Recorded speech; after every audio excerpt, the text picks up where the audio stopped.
கௌரவ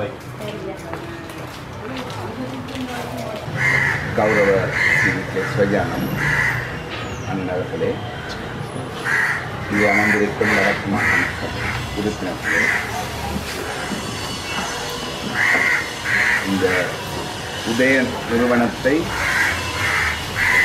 வழிநடத்தி கொண்டிருக்கும் அத்தனை ஊழியர்கள் அனைவருக்கும் வணக்கம். இந்நேர வணக்கம். சுருக்கமாக திலீப் சொல்லியிருக்கிறார் என்ன நடந்தது. அதில் ஒன்று, இத்தவரைக்கும் நீதி கிடைக்கவில்லை.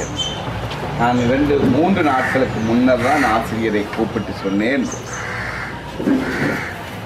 அங்கே காய் நகர்த்துகின்றார்கள் போல் தெரிகின்றது. என்னிடம் எங்களுடைய நெருக்குதல்களால்